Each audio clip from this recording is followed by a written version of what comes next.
ભગવાનના યસે થઈ રહ્યું છે, ખાલી થઈ રહ્યું છે. જોયા જ કરવાનું અશોકભાઈ, એટલે શુદ્ધ થઈ જાય. એ જેને જેવા પરમાણુ ભર્યા છે ને એ પરમાણુ ની અંદર એવું ગમતું હોય એને જેવું બહાર એવા સંજોગ ભેગા થાય ને એટલે તરત જ એને ગમી જાય કે એને એવા પરમાણુ ભરેલા છે. મારાથી 1 કલાક કીર્તન ભક્તિ થઈ, મારાથી 1 કલાક મેડિટેશન થયું, મારાથી જ્યુસ પીવાય છે, પણ એ ખરેખર એ બધા એ તો પરમાણુનું વિજ્ઞાન છે. અને એને મારે જોવાનું છે. પોતે જે પરમાણુ ગ્રહણ કરેલા હતા એટલા જ ખાલી થાય. હવે આપણને કે 10 ગ્લાસ પી જાવ જ્યુસ તો ના પીવાય આપણાથી. કેમ તો કે પરમાણુ નથી એના. એવું જેટલા જે બાબતના પરમાણુ ભરેલા છે ને એટલું જ બધું ખાલી થઈ રહ્યું છે. અને બહુ એટલું બધું સાયન્ટિફિક બધું ચાલી રહ્યું છે. એ પરમાણુ અને એ પરમાણુને પાછા બહાર ભેગા થવા માટેના બધા સંજોગો, પેલું પુણ્ય પાપ, એનો ટાઈમ, જગ્યા બધું ભેગું થાય ત્યારે પેલા પરમાણુ ઉદયમાં આવે અને બહાર એને મળે પાછું. પેલા 5 તત્વ એને 6 તત્વ અશોકભાઈ, વ્યવસ્થિત શક્તિ બધું પાછું પેલું ભેગું કરી આપે એને. એટલે જ વ્યવસ્થિત શક્તિ એ બહુ કલ્યાણકારી શક્તિ છે. કેમ તો કે આપણે જે પરમાણુને મેલા કરેલા,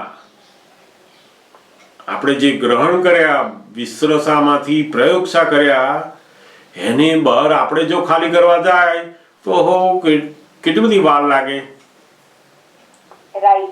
પણ વ્યવસ્થિત શક્તિ શું કરે છે તો કે આપણે ખાલી કરવા માટે વ્યક્તિ અમેરિકા હોય ને તો અહીં ઇન્ડિયા આવે ને તમને ભેગા થાય અને ભેગા થઈને એની જોડેના બધા પરમાણુ ખાલી કરાવડાવે. જો જાતે બધાને કરવાનું થાય તો કેટલી બધી વાર લાગે.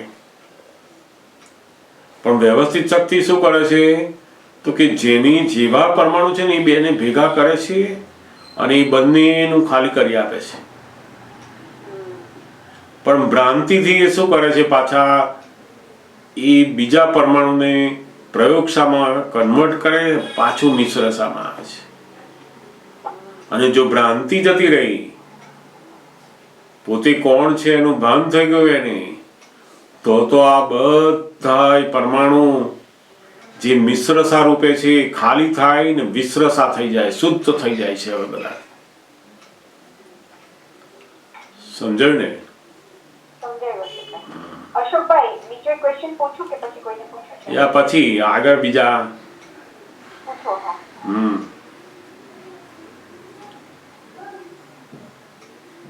જય સચ્ચિદાનંદ. જય સચ્ચિદાનંદ. હા બોલો. આપણે કાંઈ પણ આપણે એમ કે છે ને કે 5 મેં તમને ગઈકાલ મોકલ્યું હતું એ હું પૂછું છું. 5 આજ્ઞા પાડીએ તો એ આપણે બુદ્ધિથી પાડીએ છીએ કે જ્ઞાનથી પાડીએ છીએ? ઈ એક ક્વેશ્ચન ઉભો છે. જેવી રીતે એમ કહીએ છીએ કે આપણે જોવાનું, જાણવાનું, પણ એ આપણે આપણી રીત, અમે અમારી રીતે જોતા જાણતા હોય. દાદાએ કીધું એવી રીતે ને બરાબર છે. સિમિલર છે. મને ખબર નથી ને મને એમ થાય કે હું તો આજ્ઞા પાડું છું પણ બુદ્ધિથી થતું હોય, જોવા જાણવાનું પ્રોપર ન થતું હોય, વાતચીત કરું કે ઓકે ઉઠી બ્રશ કર્યું તો એ ખાલી શબ્દોમાં જ બધું થતું હોય. એટલે એ વિશે જાણવું છે. એટલે બહુ આ બંનેનું બહુ મોટું ડિમાર્કેશન એ સમજી લેવાની જરૂર ખરી. કારણ કે બુદ્ધિ પણ બધું જ્ઞાન, આજ્ઞાઓ બધું સરસ રીતે બધું ગોઠવી શકે, પણ એની અંદર હૃદય ના હોય, હાર્ટ ના હોય. એમાં બધું જાણવા માટે, વાત કરવા માટે, બીજાને સમજાવવા માટે, અથવા તો બધું એવું દેખાડવા માટે કે આ જ્ઞાનની અંદર આપણે બધું કરી રહ્યા છીએ. એટલે બુદ્ધિથી જો આજ્ઞા ગોઠવ કરતા હોય તો એની જે સુવાસ આવવી જોઈએ એની જોડે રહેનારને એ બિલકુલ ના દેખાય. સંભાવે નિકાલ વ્યવસ્થિત એ બધી આજ્ઞા ખાલી બુદ્ધિથી એટલે કે શબ્દની અંદર હોય. એ શબ્દ પુસ્તકો લખી શકે, કહી શકે, સમજાઈ શકે, પણ તમે એમના જીવન વ્યવહારમાં જુઓ તો નર્યા, મતભેદ, અથડામણો, ભેદભાવતા એ બધું જોવા મળે. એ બુદ્ધિથી બધી આજ્ઞા પાડી કહેવાય. ઘરની અંદર રોજ મતભેદ પડતા હોય, હસબન્ડ જોડે, વાઈફ જોડે, બોસ જોડે, બધે જ્યાં ત્યાં આપણને મતભેદ પડે, નાની નાની બાબતોમાં ક્લેશ થતા હોય, અથડામણ થતી હોય, તો આપણે આજ્ઞાની અંદર હજુ બરાબર જે સમજણ છે એ બાય હાર્ટ હજુ આવી નથી એટલી. એટલે આ બુદ્ધિથી પાડેલું હોય ને એ કેવું હોય તો કે બધું શુષ્ક જ્ઞાન કહેવાય. એ બોલી શકે ખરા, એને લાગે ખરું કે મેં ગોઠવેલું છે, આમ છે, પણ પરિણામ પામેલું ના દેખાય. દાદા ભગવાન બહુ સુંદર કહેતા, જેમ આ બધા ફૂલ નકલી ફૂલો આવતા હોય છે ને, ફૂલો કેટલા સુંદર દેખાતા હોય પણ એમાંથી સુવાસ ના આવે. એવું આ બુદ્ધિથી સમજેલી બધી આજ્ઞા, બુદ્ધિથી બધું ગોઠવણી કરેલી આજ્ઞાની સુવાસ ના આવે. એનું જે પરિણામ છે એ દેખાવું જોઈએ. તો કે ક્યારે દેખાય તો કે બાય હાર્ટ, જ્યારે આજ્ઞા પાડે, સમજે ત્યારે કામ લાગે. આખો અધ્યાત્મનો જે માર્ગ છે ને એ આખો હાર્ટ ઉપર છે, બુદ્ધિ ઉપર છે જ નહીં. બુદ્ધિશાળી માણસો સૌથી સારા વક્તા બની શકે પણ પોતાનું ચારિત્ર્યના નિર્માણ કરનારા ના બની શકે. અનુભવવા માટે હાર્ટની જરૂર છે, સમજાવવા માટે બુદ્ધિની જરૂર. અને એ બુદ્ધિથી સમજેલા બીજાને જ્યારે સમજાવે ત્યારે એની બુદ્ધિ જ સમજે, પછી એના હાર્ટ સુધી જાય નહીં એ, કારણ કે પોતાના જ હાર્ટમાં એ નથી ને. એટલે જ્યારે ખરેખર એક આજ્ઞા પાડે કે 25% આજ્ઞા પાડે પણ બાય હાર્ટ પાડે કે ના, મારે સૌથી પહેલા મારી જોડે રહેનાર જે લોકો છે એની જોડે મારે આજ્ઞાને બરાબર એપ્લાય કરવાની છે. મારા હસબન્ડ, મારી વાઈફ, દીકરો, દીકરી, જે કઈ આપણી ફાઇલો છે એ ફાઇલોની સાથે આપણે રહી અને ત્યાં મજબૂત કરવાની આજ્ઞાની. ત્યાંથી પરિણામ શરૂ થાય છે. પહેલું તમે બહાર જાઓ કોઈ જગ્યાએ, મહાત્માઓની વચ્ચે અથવા કોઈ એવી જગ્યાએ કે જ્યાં બધા લોકો એકબીજાને સુપરફ્લુઅસ રીતે રહેવાના છે, તો એ લોકોને તો આજ્ઞા રહે જ, રાખે જ છે, એવું જ રહે ને. તો ત્યાં કોણ કોને નડવાનું છે? જ્યાં તમારા હિસાબો એકદમ એકબીજા સાથેના વેરના હિસાબો છે, એવી ફાઇલો સાથે જ્યારે તમે આવો અને ત્યાં પણ તમારું પેલું જ્ઞાનની સમજણ અંદર વર્તે, નિર્દોષ દેખાય, પ્રતિક્રમણો થતા હોય અને ફેરફાર થતો હોય, 5 વર્ષ થાય, 10 વર્ષ થાય, આપણે બધી આજ્ઞાઓ બોલ કરતા હોય, પણ રોજ જે હવાર પડે મતભેદ પડતા હોય, તો એ આજ્ઞા બધી બુદ્ધિથી સમજી કહેવાય. પોતાની મધર જોડે, પોતાના ભાઈ સાથે, પોતાની બેન સાથે, પોતાના હસબન્ડ સાથે જેને મતભેદ પડતા હોય, એની આજ્ઞા પોતાને જ હજુ સમજાઈ નથી. એ તો એટલે બહુ જ દાદા ભગવાને અહીંયા બહુ જ આ એક આપણને બહુ મોટું સૂચન મૂક્યું છે. એમણે આ બહુ ધ્યાન રાખવાની બાબત છે આ. કારણ કે બુદ્ધિ બધું સમજી પણ લે, બધા શબ્દો બધું આવડત આવી જાય તો, પણ એના ચારિત્રમાં, એના વર્તનમાં બધું દેખાય નહીં, બધું સમજાય નહીં એવું. હા, તો અમુક સંજોગોમાં આપણને જ્ઞાન હાજર રહે અને પછી એવા સંજોગો નેક્સ્ટ ટાઈમ આવે ત્યારે હાજર ન રહે, તો ઈ બીકોઝ આપણે બુદ્ધિથી ના, હાજર એટલે જાગૃતિ ના રહી, એ આપણે હાજર નથી રહ્યું, પણ પ્રતિક્રમણ થાય છે ત્યાં. જેને હૃદયથી હાર્ટીલી પસ્તાવા થાય છે, હાર્ટીલી પોતે કહે છે કે હે દાદા ભગવાન, ફરી ક્યારેય એવો દોષ નહીં કરવું, એવો દ્રઢ નિશ્ચય કરું છું. એવું જેને થતું હોય, એ પોતે હૃદયથી કરી રહ્યા છે, એને પરિણામ પામ્યું કહેવાય. એને તો બરાબર.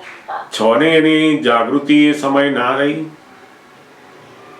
પણ બુદ્ધિથી આજ્ઞા સમજેલો હોય શું કરે, મારી ફાઇલ જ નથી, આ તો મારે કેટલાનું ધ્યાન રાખવાનું, મારું કામ આ છે, હું તો હવે આત્માનું બધું કરવાનું, મારે હવે આ જોવાનું જ નહીં.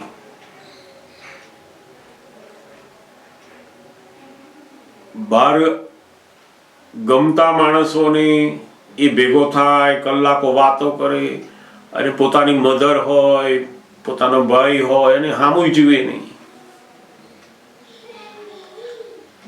આ બધા જે ભેદભાવ છે એ શેના છે? તો કે આ સમજણ જેટલી મળી છે ને અત્યારે બુદ્ધિની જ છે, હજુ પરિણામ પામ્યું નથી. પરિણામ પામે એટલે શું? તો કે બધી શુદ્ધ પ્રેમ અંદર છલકાય એને ધીમે ધીમે. વિરોધીની સાથે પણ પ્રેમ ભાવના જે છે એ ઘટે નહીં, કારણ કે આજ્ઞાનું પરિણામ છે આ તો બધું. આ ફલાણા જગ્યાના છે, આ ફલાણા આમ છે, આ તો અહીં જાય છે, એ બધી કોઈ બાબત એમને હોય નહીં. એવી બધી જ્યાં કોઈ પણ જાતનો મતાર્થ નથી, મતભેદ નથી, ત્યાં પેલી આજ્ઞા હાર્ટીલી આવેલી છે. જ્યાં મતભેદ છે, મતાર્થ છે, ત્યાં બધી બુદ્ધિની આજ્ઞા છે. એ બધી સમજણ આખી બુદ્ધિની છે. એટલે ઘરમાં તો બધા ક્લેશ થતા હોય, કકડાટ થતા હોય, વાઈફની એક વાત માનતા ના હોય, હસબન્ડની એક વાત માનતા ના હોય, ને આપણે બહાર વ્યવસ્થિત સંભાળે નિકાલની વાત કરતા હોઈએ. એ જ 5 જણ જોડે રહેતા હોય તો 5 જણ જોડે મતભેદ રહેતા હોય, અને આપણને સંભાવે નિકાલનું સંભળાવે, એ તો બધું બુદ્ધિનું. એ તો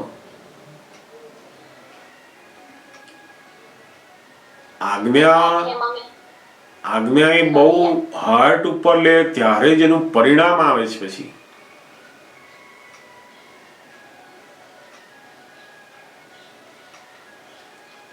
સમજાય ને? એટલે આ બંને જુદું છે. અમે શકાનંદજી એટલે આ સત્સંગ સાંભળ્યા કરીએ અને કાંઈ પણ વાંચન કરીએ, ઈ બધું એનાથી અમને વધારે એટલે બુદ્ધિને બદલે અમે જ્ઞાન અમે વાપરશું. જ્ઞાનથી બધું વિશ્વાસ રાખીએ છીએ બધું. હા, એટલે આપણે આપણા પોતાના દોષો જોવા માટે, આપણી ભૂલોમાંથી બહાર નીકળવા માટે આપણે જેટલું જેટલું જ્ઞાન જાણીએ, વાંચીએ, સાંભળીએ, તો એ જ્ઞાન બુદ્ધિથી સમજાય છે ખરું, પણ એ બુદ્ધિને વધારતું નથી, એ હાર્ટમાં લઈ જાય છે. પછી આપણને આપણા દોષો ઘટાડવા માટે આ કરવાનું છે.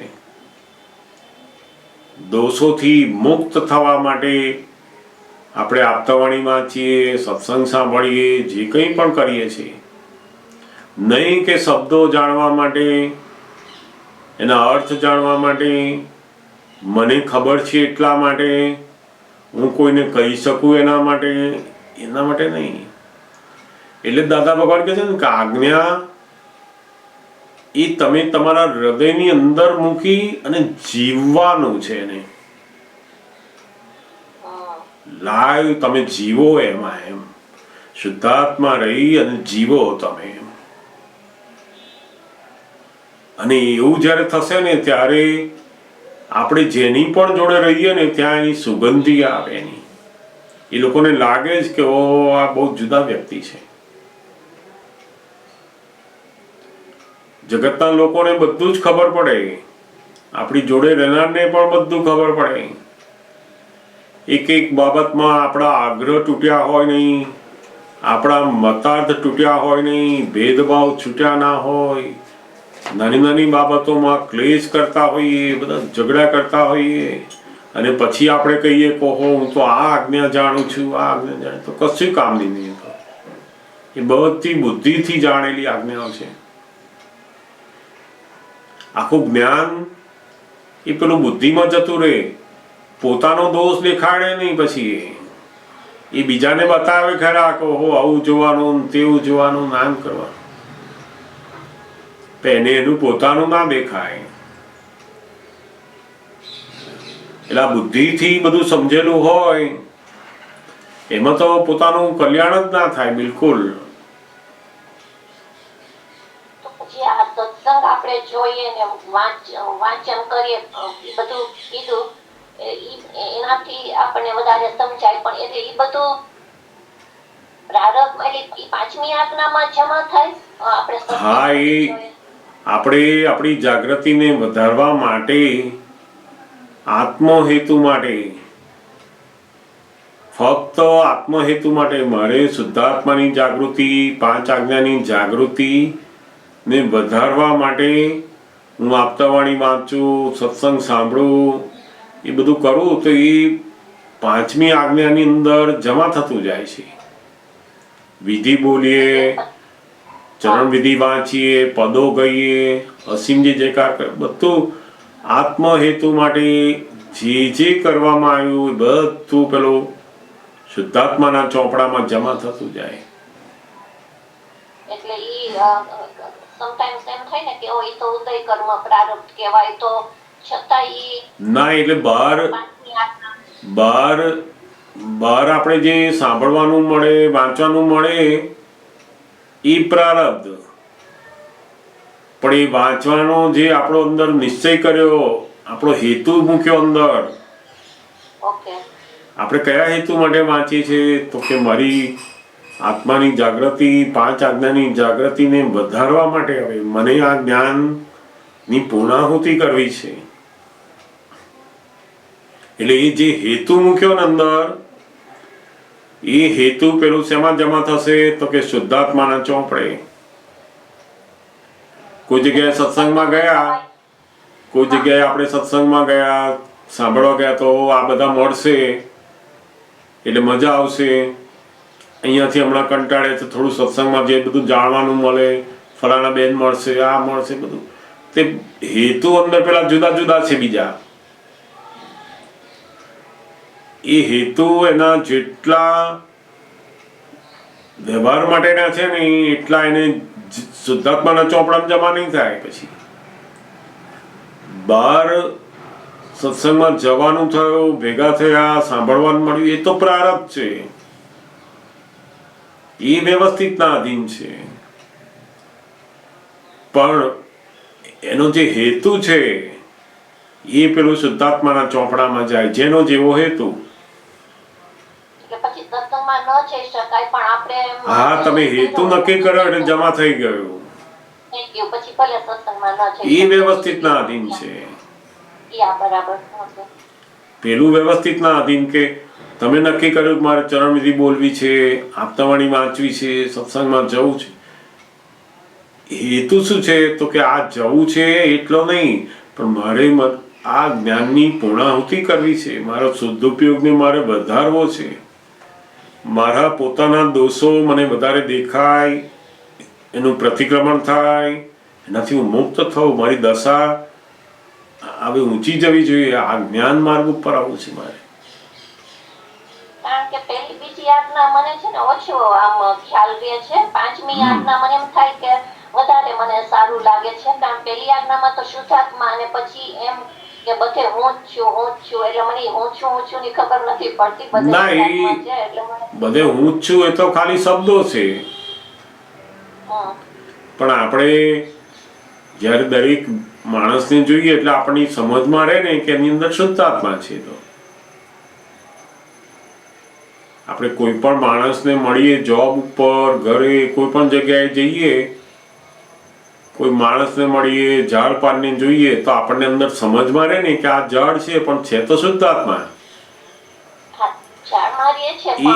એ આપણી કોઈ ઓફિસમાં એમ થાય સીધું ફેસ જ દેખાય ને, રિલેટિવ સીધું.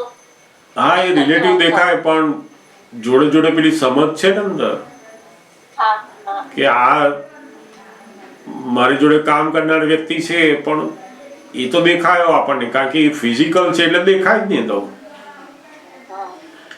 પણ એ ફિઝિકલ દેખાય ત્યારે જોડે જોડે બીજી અંદર બીજું દેખાય આપણને સમજમાં કે ઓહો આ શુદ્ધાત્મા છે. આ તો અને એ જેમ જેમ આપણો અભ્યાસ થતો જશે એમ વધારે રહેશે, પછી બે સાથે જ રહેશે. પ્રેક્ટિસ કરવાની જરૂર છે. ઈ જ તો થોડું ટાઈમ રહે શોપિંગમાં જાય ત્યારે એમ થાય ના હું શુદ્ધાત્મા જોવા જાઉં છું ને થોડુંક રહે ને પછી પાછું શોપિંગના વિચારોમાં ને એમાં બિઝી થઈ જાય એટલે પછી પાછું. હા, એટલે ફાઇલ છે ને એ ફાઇલનો નિકાલ કરો કહીએ. પણ જેવું એ તો અડધો કલાક એમાં ગયા પછી કલાક પછી પાછા એમાં આવી જઈશું. એટલે જેટલું શુદ્ધાત્મા જોયા, વ્યવસ્થિત સમજ્યા, સંભાવે નિકાલ કરવાનું મૂક્યું, આપણે અંદર ગોઠવણી કરીને મૂક્યું કે મારે આ કરવું છે એટલે શુદ્ધાત્માના ચોપડામાં જમા થઈ ગયું.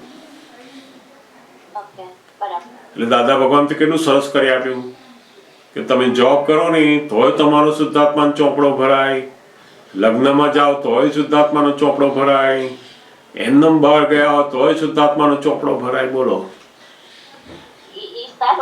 હા, નહીં તો લોકોને તો પેલું ગુફામાં બેસવું પડે ને ધ્યાન કરવું પડે ને ફળ તોય શુદ્ધાત્માનો ચોપડો નહોતો ભરાતો. આ તો દાદા ભગવાન કેવું સરસ કરી આપ્યું તો કે આપણે મોલમાં ગયા હોય તોય શુદ્ધાત્માનો ચોપડો ભરી શકીએ આપણે. હા, એટલે દાદા ભગવાને કેટલું સરસ કરી આપ્યું છે કે ઓહો તમારો શુદ્ધાત્માનો ચોપડો તો તમે જ્યારે ભરો ભરી શકો છો. સંભાવે નિકાલ કરવાનું નક્કી કર્યું શુદ્ધાત્માના ચોપડામાં.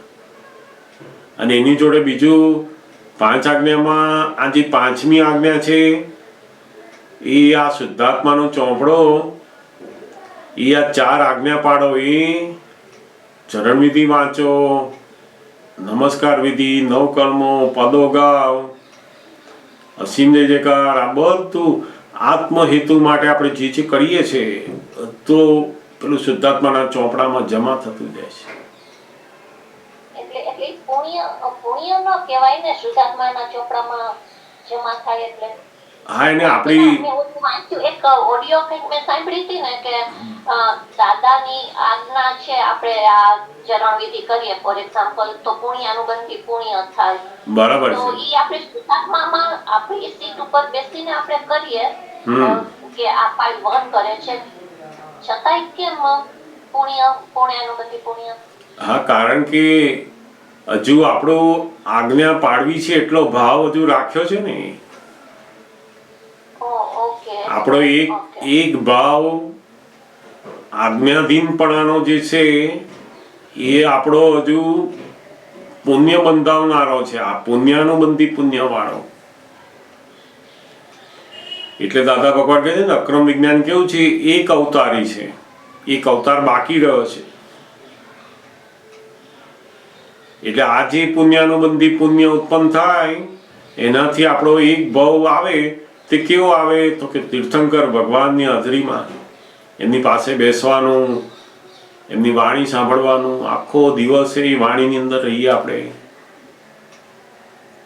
પુણ્યાનુબંધી પુણ્ય એ મોક્ષે જવા માટેનું પુણ્ય હતો. એટલે એમાં જે છે શુદ્ધાત્માના ચોપડામાં એ શુદ્ધાત્માનો ચોપડો. એ બધું પુણ્યાનુબંધી પુણ્ય. હા, એ પુણ્યાનુબંધી પુણ્ય. શુદ્ધાત્માનો ચોપડો એટલે શું? આ પુણ્યાનુબંધી પુણ્ય બધી. Okay okay. અને એ પુણ્યથી પછી બીજો ભાવ તીર્થંકર ભગવાનની હાજરીમાં આપણને આવે. આ જ્ઞાન એકદમ જાગૃતિમાં વર્તે, બધી ફાઇલો ઓછી થઈ ગઈ હોય અને એ કેવળ જ્ઞાનની નજીક આપણે આવીએ એમાં. અને એ કેવળ જ્ઞાનને પ્રગટ કરવાના બહાર બધી અનુકૂળતાઓ પાછી ઉત્પન્ન થાય. અહીં શુદ્ધાત્માનો ચોપડો ભરાયો એટલે શું થાય તો કે હવે બીજો ભાવ એવો આવે કે જે કેવળ જ્ઞાનની અંદર બધા એવા સંજોગો પ્રાપ્ત થાય કે આપણને કેવળ જ્ઞાન પ્રગટ કરાવે. સમજાય ને? એટલે આ પાંચમી આજ્ઞા શુદ્ધાત્માનો ચોપડો એ ચાર આજ્ઞાઓ પાડે એ. અને બીજી વિશેષ શું છે તો કે જ્યારે આપણે રાતના સૂઈ જઈએ ને ત્યારે દાદા ભગવાનનું નિધિધ્યાસન કરતા કરતા સૂઈ જવાનું છે. હું શુદ્ધાત્મા છું, શુદ્ધાત્મા છું, શુદ્ધાત્મા છું એમ આપણા કાનને સંભળાય અને દાદા ભગવાનનું નિધિધ્યાસન થાય આપણને એમ કરતા કરતા સૂઈ જવાનું. આ પાંચમી આજ્ઞાની અંદર આવે છે. હા, એ શુદ્ધાત્મા કરતા સૂઈ જાય પણ સમટાઈમ્સ છે ને નિંદરમાં આવે ને તો એમ થાય કે લાવ સત્સંગ હું ચાલુ કરું. તો સત્સંગ સાંભળતા ના, એટલે આમાં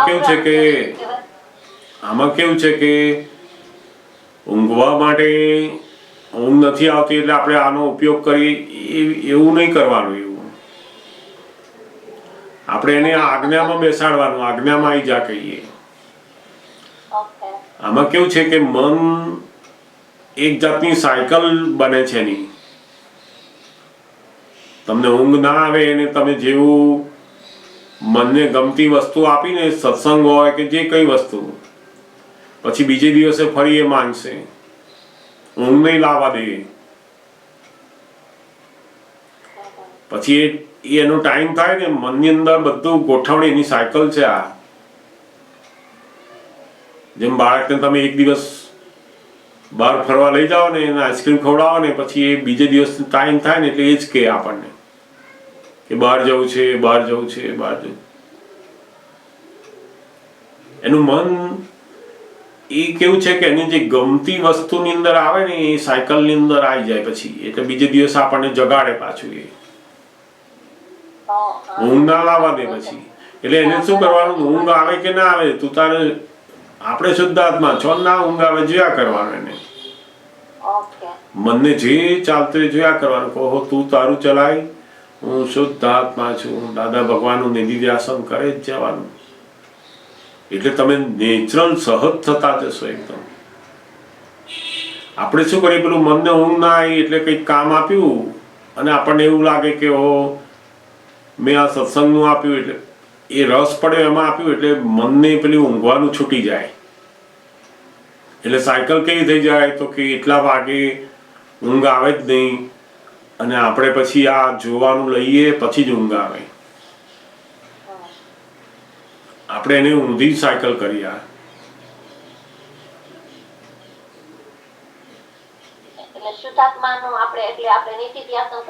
હા નહીં, એની મેળે ઊંઘ આવે ના આવે કશો વાંધો નહીં, એની મેળે જ આવી જશે તમારે. કીર્તન ભક્તિ મૂકીએ, સાંભળતા સાંભળતા સુઈ જવાનું. એને એમાં મન આખું શરીર બધું સરસ થતું જાય.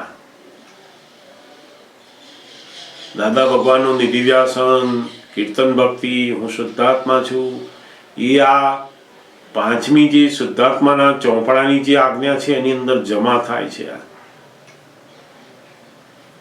એ પોતે કહેતા ને કે જ્ઞાની મળ્યા પછી પોતે આત્માનું જ્ઞાન મળે એટલે બધું છોડીને જ્ઞાનીની જોડે જ રહેવા આવતા રહે કે છે. ગમે તેટલા મોટા ચક્રવર્તી રાજાઓ હોય ને તો બધું રાજપાટ બધું છોડી એને સમજણ પડી કે ઓહો આ જ્ઞાની પુરુષ છે અને મને આત્માનું કલ્યાણ કરવું છે તો એ બધું છોડીને આવતો રહે કે છે. તો હવે તમને બધાને કે છે હું કહું કે આ બધું છોડીને આવતા રહો તો હું રાખું ક્યાં કે તમને બધાને?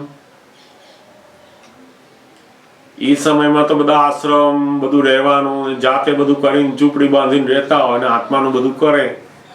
અત્યારે કઈ રાખી? અને જો તમને રાખું તો પાછી તમારી બીજી બધી ફાઇલો પાછી મારી સામે આવે કે કઈ ગયા કે છે, તમારી જોડે કેમ રાખ્યા છે અમને? તે મારે તો ઉડતી મારી ફાઇલો સિવાય બીજી બધી ઉપાધિ ઊભી થયા તો કે એટલે કે અમે શું કર્યું કે આ કાળમાં વિતરાગોનું આ સાધન અહીં ઉપયોગી નથી થતું. આપણા કલ્યાણ માટે જ્ઞાનીની જોડે પડી રહેવાનું જે સાધન છે એ આ કાળમાં શક્ય નથી. તો દાદા ભગવાન કે એના બદલે મારે કંઈક આપવું પડે બીજું કે જે એના જેટલું જ કામ લાગે. તે અમે આ શોધી નાખ્યું કે રાત્રે માણસ સૂઈ જાય ને તો આવું બોલતો બોલતો સૂઈ જાય એટલે અમારી જોડે રહ્યા બરાબર જેટલો ફાયદો થશે કે છે. સબસ્ટિટ્યુટ છે આ એનું. પેલું જે જોડે રહેવાનું ના થાય એનું સબસ્ટિટ્યુટ છે આ. એ પાંચમી આજ્ઞાની અંદર આવે છે પાછું આ. સમજાયું ને? એટલે આ ગોઠવણી કરવાની. એમ કરતા કરતા 6 કલાક ઊંઘ ના આવે આપણે એને જોયા જ કરવાનું, એને જુદા રહીને કે તું મન જે ચાલતું હું શુદ્ધ આત્મા છું કે હું શુદ્ધ આત્મા છું. અથવા તો દાદા ભગવાનના અસીમ જે કાર મૂકો, દાદા ભગવાનનું નિધિવ્યાસન કરો, એમ એની મેળે સરસ ગોઠવાતું છે. પછી પેલી નોર્મલ જે બધી ઊંઘ આવે ને એવું આવશે એની મેળે. મનને કોઈ વસ્તુ બહુ આલવાની નહીં, બધું જોવાનું સાંભળવાનું બધું કઈ જરૂર નથી. એ બધી જેટલી બને એટલી ફિઝિકલ વસ્તુઓ ઓછી અને પોતાનું અંદરનું ધ્યાન થાય ને એવું આપો એને, નહીં તો ટેવ પડી જશે પછી. શુદ્ધાત્મા છું બોલતી હતી ને તો મને પછી બીજા વિચારોમાં જડી ગઈ હતી એટલે મેં આ સત્સંગ સ્ટાર્ટ કર્યું. હા, એટલે પેલું મન શું કરે તો કે એને જે જોઈતું ને એ માંગ કરે છે. તો મન આપણને શું કરે, બૂમ કરે ને એટલે બીજા વિચારો તમને બહુ ઉભા થાય ને તમને થાય કે આલી દો ને એના કરતા પેલો છોકરો જેમ આડે કરે ને એવું આ મન આડે કરે પાછું. આપણે સમજી જાવ કહો તું આડે ઉપર છે મારે શું લેવા દેવા કહીએ.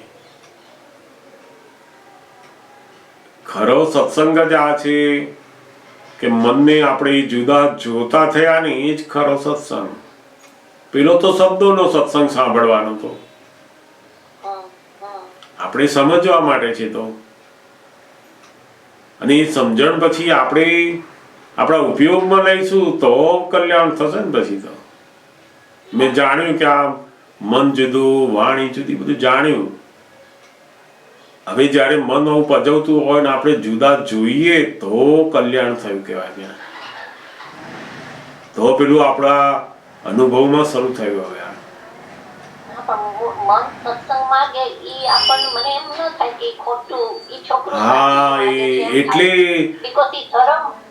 હા બસ સારું માગે છે ને એટલે એવું લાગે છે આપણને.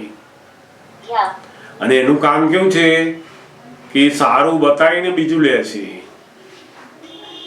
એને એવું નથી કે આ સારું ને ખોટું. એ તો કે છે મારું કહ્યું તમે માન્યું ને, મારી જોડે એક થયા ને, મેં કહ્યું એ કર્યું તમે,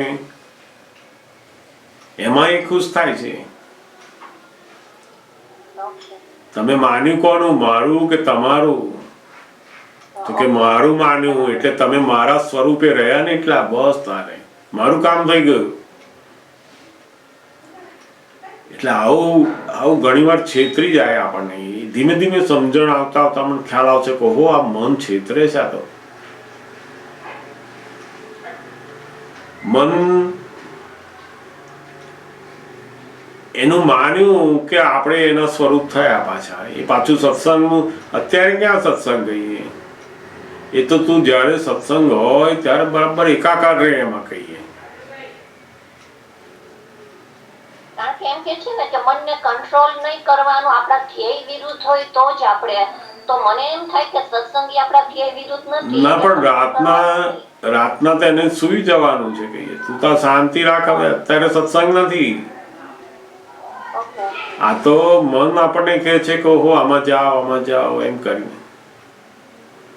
એટલે જ અહીંયા છે ને કે જીવનની જે જીવવાની જે બધી પદ્ધતિઓ છે ને એમાં ડખો થઈ જાય છે. આ બધો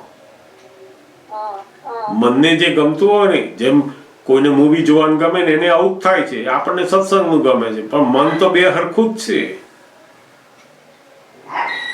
મૂળ તો મનનું ખોરાક આપીએ છીએ આપણે. આ સત્સંગ એ તો આત્માના ખોરાક માટે. ઘણા ભેગા થઈ ગયા હોય ને સત્સંગ જોવાના, તો એમ થાય કે આ ક્યારે મારે જોવાશે. જોવાશે આપણે. ઘણા નથી જોવાના. હા, એ વાંધો નહીં, પણ આપણે એવો ભાવ રાખવાનો અને જ્યારે આપણને ફાઇલોથી મુક્ત સમય મળે એમાં જોવાનું. પણ જોડે જોડે આપણે એને આ રાખવાનું કે ભાઈ હવે અત્યારે સુવાનો ટાઈમ, સુઈ જા શાંતિથી, શુદ્ધાત્મા કરતા. નહીં તો મનની જે સાયકલ કેવી છે, તમે જો રાત્રે વાંચવાનું આપો, જોવાનું આપો, પછી એ સાયકલમાં આવી જશે. પછી ઊંઘવા નહીં દે તમને. એ ટાઈમ થશે ને એટલે તમે ના વાંચો ને ત્યાં સુધી જમવા નહીં દે. એટલે મનનું આ બધું સત્સંગનો ખોરાક પણ ક્યારે આપવો ના આપવો, એ બધું બહુ જાણવાની જરૂર હોય છે અમુક વાર.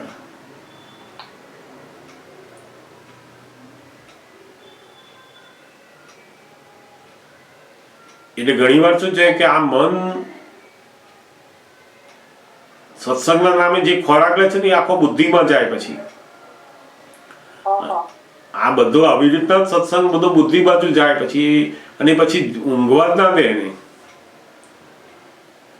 ઘણા લોકો નહીં જમતા હોય તો સત્સંગની વાતો કરતા હોય, લગ્નમાં ગયા તો સત્સંગની વાતો કરતા હોય. અલા ભાઈ, અહીં લગ્નમાં આવ્યા છે, અહીં સત્સંગમાં જીવવાનું છે, વાતો નહીં કરવાની એમાં. આ બહુ જ સમજવા જેવી બાબત છે. આ અમે લોકોએ દાદા ભગવાનને જે જોયા છે ને એ આવા સ્વરૂપે કે લગ્નમાં હોય ને અમે પૂછીએ કે ફલાણું શું દાદા, ઘરે પૂછજે કહેશે. અહીં લગ્નમાં આવ્યા છે, અહીંયા જ્ઞાની એક શબ્દ ના બોલે એમાં. તો આપણને થાય કે શું થઈ ગયું, દાદા બદલાઈ ગયા કે એકદમ શું થઈ ગયું? આ દાદા બદલાયા નથી, દાદા દર અસલ સ્વરૂપમાં છે અત્યારે. આપણને જોતા નથી આવડતું. એટલે પછી ખબર પડી કે ઓહો, જ્ઞાનીનું જે જીવન છે ને એ બહુ જ આત્મ સ્વરૂપે હોય છે, અને જીવન જોતા આવડી ગયું તો કામ થશે.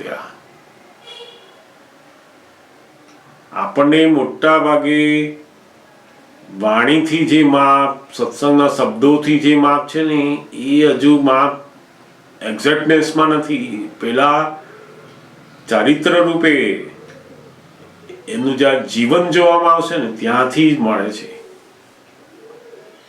એટલે તો પછી લગ્ન પ્રસંગમાં જાય દાદાજી તો દાદા ભગવાન તો ઈ શું એટલે ફાઇલ 1 શું જોવે છે ઈ જ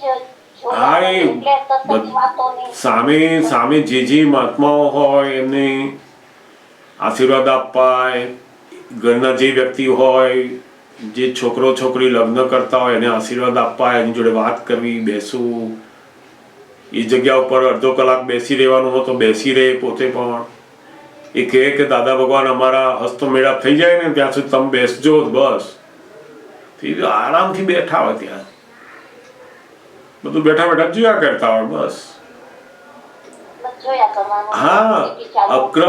અક્રમ વિજ્ઞાની ને લગ્નમાં જ આ બધા લોકોએ કહેવાય ને કે પેલા વૃક્ષ નીચે ભગવાનને જોયા, ગુફામાં જોયા, મંદિરમાં જોયા, લગ્નમાં જુઓ ત્યારે ખરા ને. તો સાચા જે ભગવાન છે એની વિતરાગતા સંસારમાં હોય અને સંસારના બધા બાહ્ય સંજોગો હોય ને એમાં એ બેઠા હોય એવા જ. બહુ એટલે જ આશ્ચર્ય છે ને. એટલે અમે લોકો જેમ જેમ જોતા થયા ને ત્યારે ખબર પડી કે ઓહો, અદ્ભુત દાદા ભગવાનનું આ દર્શન છે. આમાં સત્સંગમાં જે દર્શન હોય એનાથી ઊંચું હોય છે પણ આપણને જોતા નથી આવડતું. એમનો જ્યારે વ્યવહાર ચાલતો હોય હીરાબા સાથેનો, ભાભી સાથેનો, કોઈ માણસો સાથેનો, ત્યારે સંપૂર્ણ કેવી રીતે જ્ઞાની તરીકે રહીને જે આખું જીવન જીવે છે એ જોવાનો બહુ જ મોટો લાવો હોય છે એમાં. દાદા તો દાદા, ઈ તો શોપિંગ મોલમાં જાય તોય એને તો કઈ ફેર નતો પડતો. એટલે હા, તો આપણે એની એ વખતે પેલું સત્સંગમાં જતા રહીએ છીએ ને તો આપણે પેલું જે અનુભવવાનું છે ને એ બાકી રહે છે એમાં. આપણે જ્યારે એવા વ્યવહારમાં હોઈએ ત્યારે આપણી જે આજ્ઞા છે એનો ઉપયોગ કરવાનો છે. એના શબ્દો તો સાંભળી લીધા આપણે, જેમ આપણને લખાવે કે કરે એક બગડ બે, બધું સાંભળી લીધું કે આવો એકલો થાય, આમ થાય, બધું. હવે આપણે કરવાનો છે. હવે પેલું ચોપડી મૂકી દેવાની, સાંભળવાની મૂકી દેવાનું, બધું કરવા માંડો કહીએ. ફાઇલનો સંભાવે નિકાલ, ફાઇલનો સંભાવ નિકાલ એવું તો બહુ બોલતા હોઈએ પણ આપણી જોડે ફાઇલ આવી હોય ને એ આવે એટલે આપણે કહીએ કે તમે તમારે કરો, હું જાઉં છું બહાર. તો નિકાલ કઈ થયો આમાં? સમજાય ને? આવું તો ઘણા બધા પ્રસંગો જોઈએ ને તો ખબર પડે કે ફાઇલનો નિકાલ એ તો બહુ મોટું તપ છે. એ તો આપણને આપણું મનનું ગમતું આપણે કરી રહ્યા હોય ને આપણે એવું માનીએ કે શુદ્ધાત્માના ચોપડામાં ભરાય છે. વાસ્તવમાં તો પેલું મનને ગમતું છે એનો. અને એ જ દાદા ભગવાન આપણને કહેવા માંગે છે કે આખું જ્ઞાન, આજ્ઞા એ જો હાર્ટીલી તમે સમજશો અને એમાં આવશો તો પરિણામ દેખાશે એનું. તમારી જોડે રહેનાર લોકો એનું પરિણામ બતાવશે કે આ બહુ બદલાઈ ગયા છે. ક્યારેય ઘરમાં એમનો મત નથી હોતો કે તું આમ કર અને આમ ના કર. આપણને બતાવે છે ખરા કે આવું હોવું છે. આ તો બહુ સરસ ફોડ પડ્યો કે આ મન બતાવે છે એટલે હું સત્સંગ જોયા કરું છું, પણ એમાં મારું કઈ જમા નહીં થતું હોય. હવે મને ઈ થોડુંક એ ના થાય ને, મનમાં જમા થાય. આત્મ હેતુ માટે મનને જુદું જોયું તો તપ થાય. મન કે ઊંઘવું નથી, મને જોવું છે, મને સાંભળવું છે, અને તમે એને જુદું જોયા કરો. જબરદસ્ત તપ ઊભું થયું. અને એ તપ ઊભું થાય છે એમાં તમે શુદ્ધાત્મા તરીકે રહ્યા કરો છો એટલે એ શુદ્ધાત્માના ચોપડામાં જમા થયા. આવો ક્વેશ્ચન પૂછ્યો તો મને એમ કે હું બરાબર જ કરી રહી છું, એટલે કઈ એમ જ વિચાર જ ના આવે કે હું આ ક્વેશ્ચન પૂછ્યું તમને. એમ પણ આ પૂછ્યું તો ખબર પડી કે ક્યાં ના સારું ને, એ પણ સંજોગાધીન છે ને આ બધું. બરાબર. અશોકભાઈ, હા જરૂર પૂછો. હા, જય સચિદાનંદ. પણ બહુ સરસ તમારો પ્રશ્ન હતો અને હજુ એના વિશે તો ઘણી બધી બાબતો જાણવા જેવી હોય છે. હજુ આ તો આપણે સામાન્ય અમુક બાબતો કહી. દાદા ભગવાનનું જે આખું જ્ઞાન, આજ્ઞા અને આખો મહાત્માઓ સાથેનો વ્યવહાર બાય હાર્ટ ઉપર આવશે ત્યારે જ કામ લાગશે. આ કોઈ મહેમાન નથી, કોઈને સારું લગાડવા માટેનું નથી. એ બિલકુલ બધું નીકળી જાય ત્યારે જ કામ લાગશે. આખો મોક્ષ માર્ગ એ હાર્ટીલી માર્ગ હોય છે. હૃદયથી જો કરવામાં ના આવ્યું તો કશું કામ નહીં લાગે. 1% કરો પણ હૃદયથી કરો, બસ. હાર્ટીલી. પૂછું? હા, પૂછો જરૂર. એ આપણે તમે હમણાં કહ્યું ને કે રાત્રે સુઈ જાવ છો ત્યારે શુદ્ધાત્મા કરીને સુઈ જવાનું છે, પણ એ આજ્ઞા ઘણી બધી વખત, એટલે મને ખબર જ હતી કે આજ્ઞામાં જાય. એકચ્યુઅલી મને તો એવું હતું કે જ્ઞાન લીધા પછી એક જ વાર સવારે પેલું રાત્રે સુઈ ચડતી વખતે બોલવાનું છે, પછી કાયમ નથી બોલવાનું. એટલે એવું નતું, પણ હું બોલતી હતી, પણ કેટલી બધી વખત નથી પણ બોલતી, બરાબર, એટલે સુઈ જવાતું હતું. પણ હવે આ તો ખબર પડી કે આજ્ઞામાં જાય છે એટલે કરવાનું. હવે આમાં કઈ મારી બી મિસ્ટેક થતી હતી, મેં પકડી ગયા ત્યારે, એટલે બહુ સરસ થયું જે વાત થઈ છે. પણ મારે એક વસ્તુ જાણવું છે કે સવારે આ સત્સંગ આવે આપણો તો 5 વાગે સવારે આપે અહીંયા અમેરિકામાં 5 વાગે. હવે નોર્મલી કેવું હોય કે તમારો સત્સંગ ના હોય મંડે, સન્ડે ને થર્સડે, તો આપણે કેવું છે કે સવારે ઉઠીએ એટલે પેજમાં જ આપણે બેસીને બધી વિધિ કરી નાખીએ. બરાબર છે. તો જે દિવસે સત્સંગ આવે છે તે દિવસે આપણો મોહ લોભ બધો સત્સંગ આવવાનો છે. એટલે ઘણી વાર કેવું થાય કે આરામથી રેસ્ટ પૂરો ના મળ્યો હોય અને છતાં બી આપણે સત્સંગમાં નહીં, મારે સત્સંગ તો સાંભળવો જ છે, તો આપણે એ બેસી જઈએ છીએ. તો ત્યાં આગળ આ શું કરીએ છીએ આપણે? એટલે અહીંયા હું મનને ખોરાક આપું છું કે પછી મારી વિધિ મેં નથી કરી હજી, હવે એ વિધિ હું પછી ના, એનો વાંધો નહીં. તમે અઠવાડિયાના 1 દિવસ 2 દિવસ એવું વહેલા ઉઠો છો સત્સંગ માટે, કેમ કરીને આપણે જાણીએ, સત્સંગમાં બધું જાણવા મળે, તો એ આપણે જે ઉઠી જઈએ છીએ